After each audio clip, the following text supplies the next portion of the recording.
الرحيم الحمد لله نحمده ونستعينه ونؤمن به ونتوكل عليه ونعوذ بالله من شرور أنفسنا ومن سيئات أعمالنا من يهد الله فلا مضل له ومن يضلل فلا هادي له ونشهد أن لا إله إلا الله وحده لا شريك له ونشهد أن محمدا عبده ورسوله أرسله بالهدى ودين الحق ليظهره على الدين كله ولو كره المشركون أما بعد. ഏറെ ആദരണീയരായ അതിവിശിഷ്ട പ്രമുഖ വ്യക്തിത്വങ്ങളെ, ആദരണീയരായ സാദാത്തുക്കളെ, മഹാന്മാരായ ഉലമാക്കളെ, സൂഫിവര്യന്മാരെ, അനുഗ്രഹീതമായ സമസ്തയുടെ 100ാം വാർഷിക മഹാസമ്മേളനത്തിലേക്ക് ഒഴുകിയെത്തിയ ജനലക്ഷങ്ങളായ അഹ്ലു സുന്നത്തി വൽ ജമാഅത്തിൻ്റെ കർമ്മധീരരായ ഭടന്മാരെ, ജ്യേഷ്ഠാനുജന്മാരെ, സഹോദരങ്ങളെ, പുറത്തുനിന്ന് കേൾക്കുന്ന എൻ്റെ പ്രിയപ്പെട്ട ഉമ്മമാരെ, സഹോദരിമാരെ, സുഹൃത്തുക്കളെ, സമസ്ത കേരള ജംഇയ്യത്തുൽ ഉലമ അത്ഭുതകരമായ ഒരു സംഘടനയാണ്.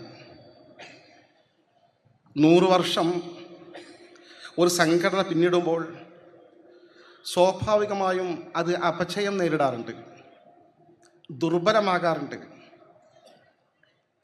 അതേസമയം എത്രത്തോളം എന്ന് വെച്ചാൽ ലോകത്തെ ജനസമൂഹത്തെ ഏറ്റവും കൂടുതൽ ആകർഷിച്ച ഒരു പ്രത്യയശാസ്ത്രമായിരുന്നു കമ്മ്യൂണിസ്റ്റ് പ്രത്യയശാസ്ത്രം. അതുപോലും ഒരു നൂറ്റാണ്ട് തികക്കുന്നതിന് മുമ്പ് ഭേദഗതികൾക്ക് വിധേയമാക്കി പിടിച്ചു നിൽക്കാൻ സാധിക്കുമെന്ന് ശ്രമിച്ചു നോക്കി, വിഫലമായിരുന്നു ഫലം.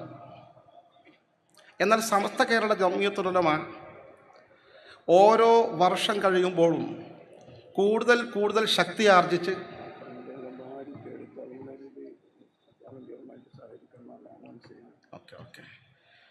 ഫ്രണ്ടിലെ ബാരിക്കേഡുകൾ തള്ളരുത്, വളണ്ടിയർമാരുമായി സഹകരിക്കണമെന്ന് സ്നേഹപൂർവ്വം അപേക്ഷിക്കുന്നു, ഉണർത്തുന്നു. ബഹുമാനപ്പെട്ട സമസ്ത കേരള ജംഇയ്യത്തുൽ ഉലമ ഒരു അത്ഭുതകരമായ സംഘടനയാണ്. അത് രൂപീകരിച്ച കാലം തൊട്ട് 100 വർഷം പിന്നിടുമ്പോൾ വർഷങ്ങൾ തോറും, മാസങ്ങൾ തോറും അത് കൂടുതൽ ശക്തി ആർജിക്കുകയും ജനമനസ്സിൽ സ്വാധീനം ചെലുത്തുകയും ചെയ്തുകൊണ്ട് മുന്നേറിക്കൊണ്ടിരിക്കുന്ന ഒരു അത്ഭുതകരമായ പ്രതിഭാസമാണ്. അതിൻ്റേതായ ചില കാരണങ്ങളുണ്ട്. എന്തായിരുന്നാലും 100ാം വാർഷികം ആഘോഷിക്കുമ്പോൾ ഈ സംഘടന സമസ്ത കേരള ജംഇയ്യത്തുൽ ഉലമ എന്ത് ചെയ്തു എന്ന് ചോദിക്കുന്ന ആളുകളുണ്ട്. അവർക്ക് നമുക്ക് ചെറിയൊരു വിശദീകരണം നൽകാം. സമസ്ത കേരള ജംഇയ്യത്തുൽ ഉലമയുടെ ഭരണഘടനയിൽ പൂർവികരായ മഹാത്മാക്കൾ എഴുതി ചേർത്ത 5 ഉദ്ദേശ ലക്ഷ്യങ്ങളുണ്ട്. അതിൽ 3ാമത്തെ ഉദ്ദേശ ലക്ഷ്യത്തെക്കുറിച്ച് എൻ്റെ സഹപ്രവർത്തകൻ നിങ്ങൾക്ക് മുമ്പിൽ വിശദീകരിച്ചു. 1ഉം 2ഉം ലക്ഷ്യങ്ങൾ ഞാൻ നിങ്ങളൊന്ന് വായിച്ചു കേൾപ്പിക്കാം. ഭരണഘടനയിലുള്ള വാക്കുകൾ നമ്മുടെ പൂർവികരായ മഹാത്മാക്കൾ വളരെ കൃത്യമായ ബോധത്തോടുകൂടി എഴുതി വച്ച 1ാമത്തെ ലക്ഷ്യം പരിശുദ്ധമായ ഇസ്ലാം മതത്തിൻ്റെ ആചാരങ്ങളും വിശ്വാസങ്ങളും അഹ്ലു സുന്നത്തി വൽ ജമാഅത്തിൻ്റെ യഥാർത്ഥ വിധിക്കനുസരിച്ച് പ്രബോധനം ചെയ്യുകയും പ്രചരിപ്പിക്കുകയും ചെയ്യുക.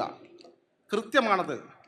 സമസ്ത രൂപീകരിച്ച കാലഘട്ടത്തിൽ എഴുതി വച്ച് ഇന്നോളം ഭേദഗതി ചെയ്യപ്പെടാത്ത അതിൻ്റെ 1ാമത്തെ ലക്ഷ്യം പരിശുദ്ധമായ സുന്നത്ത് ജമാഅത്തിനെ പ്രചരിപ്പിക്കുക എന്നതാണ്. 2ാമത്തത് അഹ്ലു സുന്നത്തി വൽ ജമാഅത്തിൻ്റെ വിശ്വാസത്തിനും ആചാരത്തിനും എതിരായ പ്രസ്ഥാനങ്ങളെയും പ്രചരണങ്ങളെയും നിയമാനുസരണം തടയുകയും, അവിടെ വാക്കിൻ്റെ കട്ടി നോക്കണം, സുന്നത്ത് ജമാഅത്തിനെതിരായ വിശ്വാസങ്ങളെയും പ്രചരണങ്ങളെയും നിയമത്തിൻ്റെ കീഴിൽ നിന്നുകൊണ്ട് തടയുകയും അത്തരം അബദ്ധങ്ങളെക്കുറിച്ച് മുസ്ലിങ്ങൾക്ക് ബോധമുണ്ടാക്കി കൊടുക്കുകയും ചെയ്യുക. വളരെ കൃത്യമാണ് സമസ്തയുടെ അടിസ്ഥാനപരമായ ലക്ഷ്യങ്ങൾ.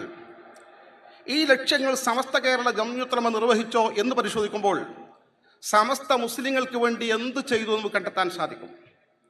സമസ്ത രൂപീകരണ പശ്ചാത്തലം കേരളത്തിൽ അങ്ങോളം ഇങ്ങോളം 1920കളിൽ അഹമ്മദിയ പ്രസ്ഥാനം വേരൂന്നാനുള്ള ശ്രമങ്ങൾ നടത്തിക്കൊണ്ടിരിക്കുകയായിരുന്നു. ഖാദിയാനി പ്രസ്ഥാനം, ഞാൻ മനസ്സിലാക്കുന്നു ഇവിടെ കൂടിയ 99% ആളുകളും ഒരു ഖാദിയാനിയെപ്പോലും കണ്ടിട്ടുണ്ടാവില്ല. യഥാർത്ഥത്തിൽ ഖാദിയാനി പ്രസ്ഥാനം അല്ലെങ്കിൽ അഹമ്മദിയ പ്രസ്ഥാനം ആ കാലഘട്ടത്തിൽ പ്രത്യക്ഷപ്പെടുമ്പോൾ അവരുടെ സ്ഥിതിഗതികളെക്കുറിച്ച് വിശദമായി ചരിത്രത്തിൽ രേഖപ്പെടുത്തി വച്ചിട്ടുണ്ട്. ജനങ്ങൾക്ക് വലിയ ആശയക്കുഴപ്പമുണ്ടാക്കി. അതിൻ്റെ ഗൗരവം എന്താണെന്ന് ചോദിച്ചാൽ, അദ്ദേഹം പറഞ്ഞു, ഞാനൊരു വലിയ സിദ്ധനാണെന്നല്ല, ഞാൻ വലിയ ഷെയ്ഖോ വലിയോ ആരിഫോ സൂഫിയോ ആണെന്നല്ല, മറിച്ച് ഞാനൊരു പ്രവാചകനാണ് എന്നാണ് അദ്ദേഹം വാദിച്ചത്. പ്രവാചകനോ അള്ളാഹുവിൻ്റെ ഹബീബിന് ശേഷം ലാ നബിയ ബഅദി, എനിക്ക് ശേഷം ഒരു പ്രവാചകൻ വരാനില്ല എന്ന് അസന്നിഗ്ധമായി അഷ്റഫുൽ ഖൽഖ് നബി മുത്ത് മുഹമ്മദ് മുസ്തഫ സ്വല്ലല്ലാഹു അലൈഹി വസല്ലം തങ്ങൾ പ്രഖ്യാപിച്ചിരിക്കെ, വിശുദ്ധ ഖുർആൻ സൂക്തങ്ങൾ വളച്ചൊടിച്ചുകൊണ്ട് ഞാൻ പ്രവാചകനാണ്, എനിക്ക് വഹി ലഭ്യമായി കൊണ്ടിരിക്കുമെന്ന അവകാശവാദം ഉന്നയിച്ചുകൊണ്ട് രംഗത്ത് വന്നപ്പോൾ ലോക മുസ്ലിം സമൂഹം അദ്ദേഹത്തെക്കുറിച്ച് തീരുമാനമെടുക്കാൻ ഒന്ന് മടിച്ചു നിന്നു. എന്തായിരുന്നാലും മുസ്ലിങ്ങളുടെ കൂട്ടത്തിൽപ്പെട്ടയാളല്ലേ, അങ്ങനെ വഴിതെറ്റിയെന്ന് പറയാൻ സാധിക്കുമോ? സമസ്ത കേരള ജംഇയ്യത്തുൽ ഉലമ കൃത്യമായി പഠിച്ച് ഔദ്യോഗികമായി തീരുമാനമെടുത്തു, ഖാദിയാനി പ്രസ്ഥാനം കാഫിറുകളുടെ പ്രസ്ഥാനമാണ്, അവർ ഇസ്ലാമിക വൃത്തത്തിന് പുറത്താണ് എന്ന്. ഇത് സമൂഹ മധ്യത്തിൽ പ്രചരിപ്പിച്ചു, ശക്തമായ പ്രചരണം നടത്തി. പിൽക്കാലത്ത് ലോക മുസ്ലിം രാജ്യങ്ങളൊക്കെ അത് ശരിവച്ചു. ഇന്നിപ്പോൾ സൗദി അറേബ്യയിലേക്ക് ഒരു ഖാദിയാനി ഹജ്ജിന് അപേക്ഷിച്ചാൽ അയാൾക്ക് വിസ സ്റ്റാമ്പ് ചെയ്ത് കൊടുക്കില്ല. എന്തുകൊണ്ട്? അമുസ്ലിങ്ങൾക്ക് ഹറമിലേക്ക് പ്രവേശനമില്ല. ഈ ഖാദിയാനികൾക്കെതിരെ നിരന്തരമായ പ്രചരണം നടത്തിയതിൻ്റെ ഫലമായിട്ടാണ് ഈ മുസ്ലിം സമൂഹം നമുക്കൊക്കെ മുഴുവൻ ഇസ്ലാമിൽ ഉറച്ചു നിൽക്കാൻ സാധിച്ചത്. അല്ലെങ്കിൽ എത്രയോ ആളുകൾ ഖാദിയാനി പ്രസ്ഥാനത്തിലേക്ക് ചേക്കേറുമായിരുന്നു. എന്തുകൊണ്ട്? അഹമ്മദ് ഖാദിയാനി എന്നതിൻ്റെ സ്ഥാപകൻ ഇന്ത്യക്കാരനാണ്. മറ്റൊരു പ്രശ്നം നിങ്ങൾ പരിശോധിച്ച് നോക്ക്. സമസ്ത കേരള ജംഇയ്യത്തുൽ എടുത്ത ഇതേ കാലഘട്ടത്തിൽ കേരളീയ മുസ്ലിം സമൂഹത്തിൽ വഹാബി പ്രസ്ഥാനം സ്വാധീനം ചെലുത്താനുള്ള നിരന്തരമായ ശ്രമങ്ങളുമായി, പ്രചണ്ഡമായ പ്രചരണ കോലാഹലങ്ങളുമായി മുന്നോട്ട് പോവുകയായിരുന്നു. വിശുദ്ധ ഖുർആൻ സൂക്തങ്ങൾ ധാരാളം ഓതിക്കേൾപ്പിച്ചുകൊണ്ട്, സ്വതന്ത്രമായി വ്യാഖ്യാനിച്ചുകൊണ്ട് മഹാത്മാക്കളായ മൺമറഞ്ഞു പോയ ആളുകളിൽ നിന്ന് സഹായം പ്രതീക്ഷിക്കുന്നത് ഷിർക്കാണ്, അപകടകരമായ കുഫറാണ്. എൻ്റെ മുസ്ലിം സമൂഹമേ, നിങ്ങളൊക്കെ കുവാഫിറായിരിക്കുന്നു, മുശ്രിക്കായിരിക്കുന്നു, നിങ്ങൾ യഥാർത്ഥ തൗഹീദിലേക്ക് മടങ്ങി വരണമെന്ന് പറഞ്ഞുകൊണ്ട് പാവപ്പെട്ട നിരപരാധികളായ സാധാരണക്കാരായ മുസ്ലിം സമൂഹത്തിന് മുമ്പിൽ ഖുർആൻ ആയത്തുകൾ ഓതിക്കേൾപ്പിച്ചുകൊണ്ട് തെറ്റിദ്ധരിപ്പിച്ചുകൊണ്ട് ഈ വിദഅി പ്രസ്ഥാനത്തിലേക്ക് ക്ഷണിച്ചപ്പോൾ അത് സമൂഹത്തിൽ വലിയ സ്വാധീനമുണ്ടാക്കി. മലപ്പുറത്ത് നഗരത്തിൻ്റെ ഹൃദയഭാഗത്ത് പോലും മൗലിദിൻ്റെ കിതാബ് പിച്ചു ചീന്തി പരസ്യമായി തീപ്പെട്ടിക്കൊള്ളി വരസി കത്തിക്കുന്ന സംഭവമുണ്ടായി എന്ന് വന്യരായ ഉലമാക്കൾ അനുഭവം പറഞ്ഞ് ഞാൻ കേട്ടിട്ടുണ്ട്. അത്ര വലിയ പ്രചരണം, സ്വാധീനം. സമസ്ത കേരള ജംഇയ്യത്തുൽ ഉലമ രംഗത്ത് വന്നു, കൃത്യമായി രംഗത്ത് വന്നു. മഹാത്മാക്കൾ മരിച്ചുപോയവരാണെന്ന് സത്യമാണ്. മരിച്ചുപോയവർ എന്നല്ലവരെ കുറിച്ച് പറയുന്നത് കിതാബുകൾ അൽ അർവാഹുൽ മുഖദ്ദസ, വിശുദ്ധാത്മാക്കൾ എന്നാണ്. വിശുദ്ധാത്മാക്കൾ മറഞ്ഞ വഴിക്ക് ഉപകാരം ചെയ്യും. അത് നിങ്ങൾ ശിർക്കാണെന്ന് പറഞ്ഞിട്ട് കാര്യമില്ല. ആ വിശുദ്ധാത്മാക്കൾ ആത്മീയമായി ഇവിടെ ജീവിക്കുന്നുണ്ട്, ഭൗതിക കാര്യങ്ങൾ ഇടപെടുന്നുണ്ട്. വിശുദ്ധ ഖുർആൻ സുന്നത്ത് പഠിപ്പിച്ചിട്ടുണ്ട്. ഈ കാണുന്ന പ്രവിശാലമായ സദസ്സിൽ പോലും എത്രയോ വിശുദ്ധാത്മാക്കൾ ഉണ്ട് എന്ന കാര്യം ഉറപ്പാണ്. അവരുടെ ബറക്കത്ത് കൊണ്ട് അല്ലാഹു രണ്ട് വീട്ടും നമ്മുടെ വിജയികളുടെ കൂട്ടത്തിൽ ഉൾപ്പെടുത്തി അനുഗ്രഹിക്കുമാറാകട്ടെ. വിശുദ്ധാത്മാക്കളുടെ യാഥാർത്ഥ്യമാണ്. അവർ മരിച്ചുപോയി, മറഞ്ഞുപോയി എന്ന കാരണത്താൽ അവരിൽ നിന്ന് ഗുണം പ്രതീക്ഷിച്ചാൽ മുശ്രിക്കാവും കാഫിറാകും എന്ന വാദം നിരർത്ഥകമാണ്. എന്തുകൊണ്ട്? മലക്കുകൾ നമുക്ക് ഉപകാരം ചെയ്യുന്നില്ലേ? ബദറിൽ മലക്കുകൾ ഇറങ്ങുമെന്ന കാര്യം ഖുർആൻ പറഞ്ഞതല്ലേ? നമ്മൾ കാണുന്നില്ലല്ലോ. ജിന്നുകൾ ഇവിടെ ഇടപെടുന്നില്ലേ? ജിന്നുകൾ മനുഷ്യനെ ഉപദ്രവിക്കുന്നില്ലേ? ഉപകാരം ചെയ്യുന്നില്ലേ? മറഞ്ഞ വഴിക്കാണല്ലോ. പിശാചുകൾ മറഞ്ഞ വഴിക്ക് മനുഷ്യനെ ഉപദ്രവിക്കുന്നില്ലേ? മലമൂത്ര വിസർജന സ്ഥലത്തേക്ക് പോകുമ്പോഴും നമ്മൾ ദിക്ർ ചൊല്ലണം, പിശാചുകളുടെ ഉപദ്രവത്തിൽ ഞാൻ അഭയം തേടുന്നുവെന്ന്. ഇതൊക്കെ യാഥാർത്ഥ്യമല്ലേ?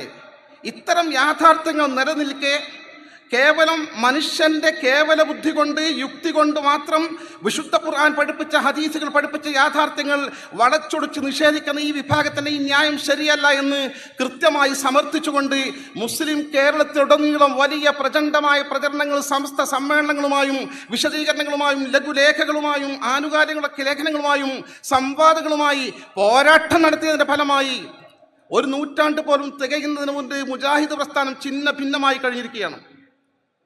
ഇതൊരു ഗൗരവമുള്ള വിഷയമല്ലേ? മുജാഹിദ് പ്രസ്ഥാനത്തിന് ആ വഴിക്ക് വിട്ടിരുന്നെങ്കിൽ കൃത്യമായി അവരുന്നയിക്കുന്ന വാദഗതികൾക്ക് വിശദമായ തെളിവുകൾ സഹിതം മുസ്ലിം സമൂഹത്തെ ബോധ്യപ്പെടുത്തി കൊടുത്തില്ലായിരുന്നെങ്കിൽ നമ്മുടെ അവസ്ഥ എന്താകുമായിരുന്നു?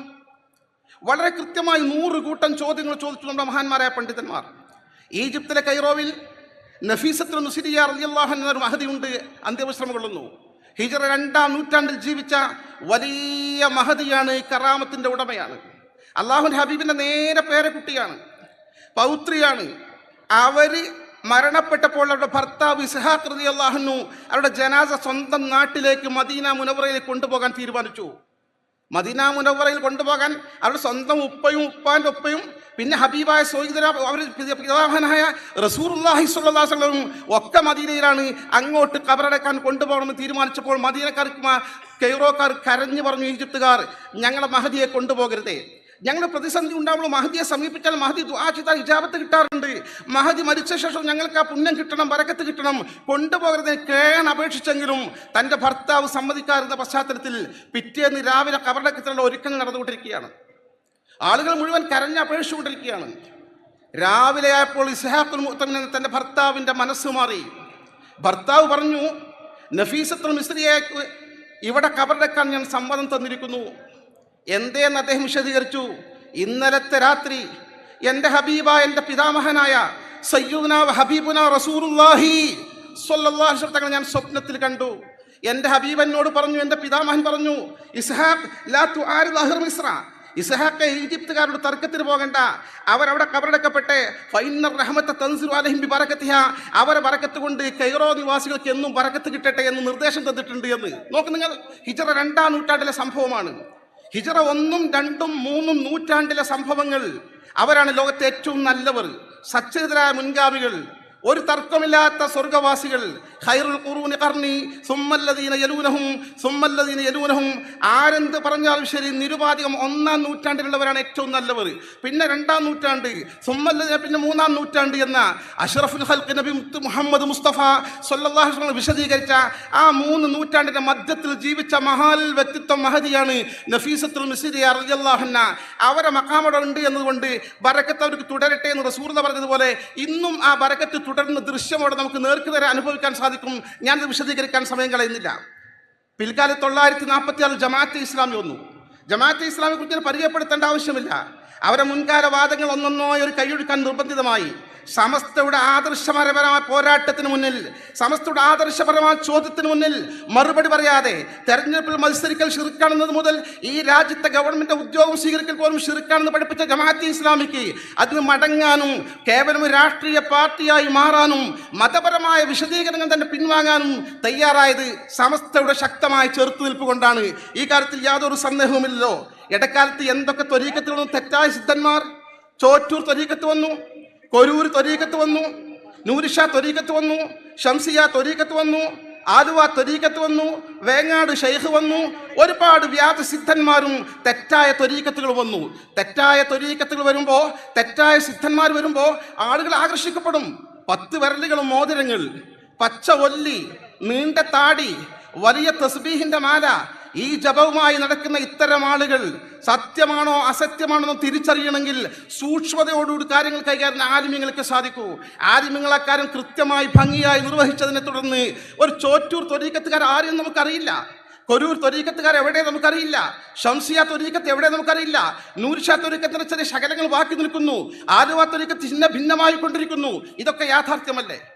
എന്നിട്ട് ചോദിക്കോ, സമസ്ത എന്താണ് ഇവിടെ ചെയ്തത് എന്ന്? അള്ളാഹുവിന്റെ പരിശുദ്ധമായ ദീൻ, അതിന്റെ യഥാർത്ഥ മാർഗമായ അഹ്ലുസുന്നത്തി വൽ ജമാഅത്ത്, അതിൽ മുസ്ലിം ജനസമൂഹത്തെ ഉറപ്പിച്ചു നിർത്താൻ വേണ്ടി കഠിന യത്നം നടത്തി സമസ്ത ചെയ്തു. അത് സമസ്ത ചെയ്തത് അത് തന്നെയാണ്. സമസ്തയുടെ ലക്ഷ്യവും അതാണ്. ഞാൻ നിങ്ങളെ പറഞ്ഞു കേൾപ്പിച്ചു.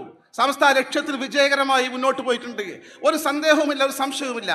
മഹാന്മാരുടെ മക്ബറകളുടെ മറവിൽ അനാചാരങ്ങൾ പ്രത്യക്ഷപ്പെട്ടപ്പോൾ അതിനെതിരെ സമസ്ത കേരള ജംഇയ്യത്തുൽ ഉലമ 951 പ്രമേയം പാസാക്കി. അനാചാരങ്ങൾ വേണ്ട, അവിടെ നമുക്ക് സിയാറത്ത് ചെയ്യാം, ബറക്കത്തെടുക്കാം, തവസ്സുൽ ചെയ്യാം, ഇസ്തിഗാസ ചെയ്യാം, അവിടെ വെച്ച് നമുക്ക് പുണ്യകർമ്മങ്ങൾ ഖുർആൻ പാരായണം ചെയ്യാം, അതുപോലെ മതപരമായ ഉത്ബോധനങ്ങൾ നടത്താം, ആണ്ട് നടത്താം. പക്ഷേ ഈ അനാചാരങ്ങളും തെറ്റായ നടപടിക്രമങ്ങളും മഹാന്മാരുടെ മക്ബറയുടെ മറവിൽ വേണ്ട എന്ന് ആധികാരികമായി സുന്നത്ത് ജമാഅത്തിന്റെ പണ്ഡിത സഭ മുസ്ലിം സമൂഹത്തെ ബോധ്യപ്പെടുത്തി. നിങ്ങളോർത്ത് നോക്കുക, ഒരൊറ്റ കാര്യം കൂടി ഞാൻ എണ്ണിയാൽ തീരാത്ത നേട്ടങ്ങൾ സമസ്ത കേരള ജംഇയ്യത്തുൽ ഉലമ മുസ്ലിം സമൂഹത്തിന് ഉണ്ടാക്കി കൊടുത്തിട്ടുണ്ട്. ഏറ്റവും അവസാനത്തെ ഒരു ഉദാഹരണം കൂടി ഞാൻ പറയട്ടെ. എത്രയോ ഉദാഹരണങ്ങളുണ്ട്. നിങ്ങളെത്രയോ 1990-കളിൽ ഒരു രഹസ്യ സംഘടന കേരളത്തിൽ പ്രത്യക്ഷപ്പെട്ടു. പിന്നീട് അവർ NDF എന്ന പേര് സ്വീകരിച്ചുകൊണ്ട് പുറത്തു വന്നു. തീവ്രതയുടെ ചെറിയ ചില ചിന്തകളുമായി സമസ്ത കേരള ജംഇയ്യത്തുൽ ഉലമ അജയ്യനായ ജനറൽ സെക്രട്ടറി ഷംസുൽ ഉലമ EK ഉസ്താദ് ജീവിച്ചിരിക്കുന്ന കാലഘട്ടമായിരുന്നു. മഹാനായ പാണക്കാട് സയ്യിദ് ഹൈദലി ശിഹാബ് തങ്ങൾ ജീവിച്ചിരിക്കുന്ന കാലഘട്ടമായിരുന്നു. ഉസ്താദ് KT മാനു മുസ്ലിയാരും ഹൈദ്രോസ് മുസ്ലിയാരും ജീവിച്ചിരിക്കുന്ന കാലഘട്ടമായിരുന്നു. അള്ളാഹു അടക്ക ദർജ ഉയർത്തി കൊടുക്കുമാറാകട്ടെ. നാളെ ജന്നാത്തുൻ നഈമിൽ അവരോടൊപ്പം ഒരുമിച്ച് കൂടാൻ നമുക്കൊക്കെയും അള്ളാഹു തൗഫീഖ് നൽകി അനുഗ്രഹിക്കുമാറാകട്ടെ. ഈ ഒരു ഘട്ടത്തിൽ സമസ്തയുടെ അജയ്യനായ നായകൻ ശംസുലമ EK ഉസ്താദ് അവർ പ്രഖ്യാപിച്ചു, പ്രബോധകർ സ്ഥലകാല സാഹചര്യം മനസ്സിലാക്കണം. അതൊരു വാക്കായിരുന്നു. അദ്ദേഹം വിശദമായി പ്രസംഗിച്ചു. നമ്മൾ ജീവിക്കുന്നത് എവിടെയാണ്? മുസ്ലിം രാജ്യത്താണോ? അല്ല. മുസ്ലിം ന്യൂനപക്ഷമായ രാജ്യത്ത് എങ്ങനെ ജീവിക്കണമെന്ന് കൃത്യമായി ഖുർആനും ഹദീസും കർമ്മശാസ്ത്ര ഗ്രന്ഥങ്ങളും പഠിപ്പിച്ചു തന്നിട്ടുണ്ട്. ഈ രീതി തെറ്റാണെന്ന് കൃത്യമായി മുസ്ലിം സമൂഹത്തിന് മുമ്പിൽ അടിവരിട്ട് പറഞ്ഞപ്പോൾ SKSSF സംസ്ഥാന കമ്മിറ്റി അത് ഏറ്റെടുത്തു. അഭിമാനകരമായ മുന്നോട്ടുള്ള പ്രയാണം ജിഹാദ് തെറ്റും ശരിയുമെന്ന ക്യാമ്പയിൻ നടത്തിക്കൊണ്ട് നാട് നീളെ ഈ തെറ്റായ ജിഹാദിന്റെ വ്യാഖ്യാനത്തെ ശരിപ്പെടുത്തിക്കൊണ്ട് മുസ്ലിം സമൂഹത്തെ ബോധ്യപ്പെടുത്തിക്കൊണ്ട് ഒരു ഭാഗത്ത് മുന്നോട്ട് പോകുമ്പോൾ ആ ഘട്ടത്തിൽ മുസ്ലിം യൂത്ത് ലീഗും അവിടെ ഈ വിഷയത്തിന് സപ്പോർട്ട് ചെയ്തുകൊണ്ട് രംഗത്തുണ്ടായിരുന്നു എന്നത് അഭിമാനകരമാണ്. എന്തായിരുന്നാലും ആദർശപരമായി ആശയപരമായി ഖുർആനും ഹദീസും വെച്ചുകൊണ്ട് ഈ കാര്യം മുസ്ലിം ജനസമൂഹത്തെ ബോധ്യപ്പെടുത്തി കൊടുത്തപ്പോൾ ഫലമുണ്ടായി. ഇന്ന് അത്തരം തീവ്രവാദ ചിന്തകൾ കേരളീയ മുസ്ലിം സമൂഹത്തിൽ വേരറ്റുപോയി എന്ന കാര്യം ഞാൻ നിങ്ങൾ സാക്ഷികളല്ലേ സഹോദരന്മാരെ? എന്നിട്ട് ചോദിക്കുകയോ മുസ്ലിങ്ങൾക്ക് സമസ്ത എന്താണ് ഇവിടെ ചെയ്തതെന്ന്? ഇത് ഗൗരവമുള്ള വിഷയമല്ലേ? നിങ്ങൾ ആലോചിച്ചു നോക്കൂ. ഇത്ര ഗുരുതരമായ ഓരോ വിഷയങ്ങൾ പരിശോധിച്ച് നോക്കിയാലും കൃത്യമായി നമുക്ക് ഇതിനൊക്കെ വിശദീകരണങ്ങളും മറുപടികളും കണ്ടെത്താൻ സാധിക്കും. സമസ്ത ഒരുപാട് ചെയ്തിട്ടുണ്ട്. വിദ്യാഭ്യാസ പ്രവർത്തനങ്ങൾ ഒന്നാണ് എൻ്റെ സുഹൃത്ത് പറഞ്ഞത്. ഇതുപോലെ കേരളീയ മുസ്ലിം സമൂഹത്തിനെ നേർവഴിക്ക് നയിക്കാൻ, മുസ്ലിം സമൂഹത്തിന് കല്ലും നെല്ലും വേർതിരിച്ച് പരിശുദ്ധമായ ഇസ്ലാമിൻ്റെ ഒറിജിനാലിറ്റി ബോധ്യപ്പെടുത്തി കൊടുക്കാൻ കറപുരളാത്ത പരിശുദ്ധമായ ഇസ്ലാം അഹ്ലുസ് സുന്നത്തി വൽ ജമാഅത്തിന്റെ മാർഗരേഖ ഏതാണെന്ന് പഠിപ്പിച്ചു കൊടുക്കാൻ വരക്കൽ സയ്യിദ് അബ്ദുറഹ്മാൻ മുല്ലക്കോറ്റങ്ങൾ വരച്ച് കാണിച്ചു തന്ന മാർഗത്തിലൂടെ ഈ മുസ്ലിം സമൂഹത്തെ മുന്നോട്ട് നയിക്കാൻ സമസ്ത കേരള ജംഇയ്യത്തുൽ സാധിച്ചിട്ടുണ്ടെന്നത് ഒരു യാഥാർത്ഥ്യമാണ്, അനിഷേധ്യമായ പരമാർത്ഥമാണ്, ആർക്കും നിഷേധിക്കാൻ സാധ്യമല്ല. ഇതാണ് സമസ്ത ചെയ്തത്. ഏറ്റവും അവസാനം ഇപ്പോൾ നിൽക്കുന്ന ചെറിയ ചില വിവാദങ്ങൾ വഫിയ പ്രസ്ഥാനവുമായി ബന്ധപ്പെട്ടതാണ്. ഞാൻ അതിലേക്ക് കടന്നു പോകുന്നില്ല. അവിടെയും സമസ്തയുടെ സൂക്ഷ്മതമായ നിലപാടാണ് ഇവിടെ ഉപയോഗപ്പെടുത്തിയത്.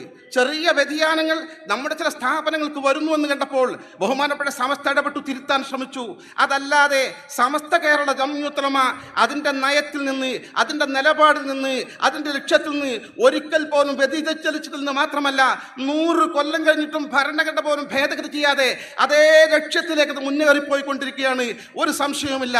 ഇൻഷാ അല്ലാഹ് അള്ളാഹു അനുഗ്രഹിച്ചാൽ ഈ വലിയ വലിയ മഹാത്മാക്കളുടെ പിൻബലത്തോടുകൂടി ബറക്കത്തോടുകൂടി വിശുദ്ധാത്മാക്കളായ പൂർവികരായ മഹാന്മാരുടെ ബറക്കത്തോടുകൂടി എൻ്റെ അഭിവന്ദനായ പിതാവ് സമസ്ത കേരള ജംഇയ്യത്തുൽ മുശാവറ മെമ്പറായിരുന്നു. അഭിവന്ദനായ എൻ്റെ ഭാര്യ പിതാവ് KT മാനു മുസ്ലിയാർ സമസ്ത കേരള ജംഇയ്യത്തുൽ ഉത്തരവാദപ്പെട്ട നേതാവായിരുന്നു. അവരെപ്പോലുള്ള പൂർവികരായ മഹാത്മാക്കളുടെ ബറക്കത്ത് കൊണ്ട് സമസ്തയുടെ പ്രഖ്യാപിത ലക്ഷ്യത്തിൽ നിന്ന് ഒരു കാരണവശാലും വ്യതിചലിക്കാതെ ആരെങ്കിലും വ്യതിചലിപ്പിക്കാൻ ശ്രമിച്ചാൽ അത്തരം ശ്രമങ്ങളെ എതിർത്ത് പരാജയപ്പെടുത്തിക്കൊണ്ട് സമസ്ത ലക്ഷ്യത്തിലേക്ക് മുന്നോട്ട് ഗമിക്കുക തന്നെ ചെയ്യും ഇൻഷാ അല്ലാഹ് എന്ന് മാത്രം ശ്രദ്ധയിൽപ്പെടുത്തിക്കൊണ്ട് ഞാൻ എൻ്റെ വാക്കുകൾക്ക് വിരാമം കുറിക്കുന്നു.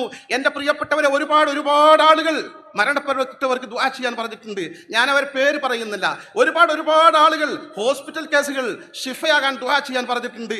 അവർക്കൊക്കെയും ഉദ്ദേശങ്ങൾ സഫലമാകാൻ വേണ്ടി ഗൾഫിൽ നിന്ന് എത്ര ശ്രമിച്ചിട്ട് ലീവ് കിട്ടി ഇങ്ങോട്ട് വരാൻ പറ്റാത്ത സുഹൃത്തുക്കളുണ്ട്. അവരുടെയൊക്കെ ഉദ്ദേശങ്ങൾ അല്ലാഹു സഫലമാക്കി കൊടുക്കുമാറാകട്ടെ. മരണപ്പെട്ടവർക്ക് മഗ്ഫിറത്ത് നൽകി അനുഗ്രഹിക്കുമാറാകട്ടെ. പ്രത്യേകിച്ച് നമ്മുടെ മരണപ്പെട്ടുപോയ എല്ലാ ആളുകൾക്കും അല്ലാഹു മഗ്ഫിറത്ത് നൽകി ദറജ ഉയർത്തി കൊടുക്കുമാറാകട്ടെ. രോഗങ്ങളൊക്കെ അല്ലാഹു ഷിഫയാക്കി തരുമാറാകട്ടെ. ആമീൻ പ്രാർത്ഥിച്ചുകൊണ്ട് ദുആ ചെയ്യണമെന്ന അപേക്ഷയോടുകൂടി സ്വല്ലല്ലാഹു അലാ മുഹമ്മദ് وآله وصحبه أجمعين والحمد لله رب العالمين. السلام عليكم.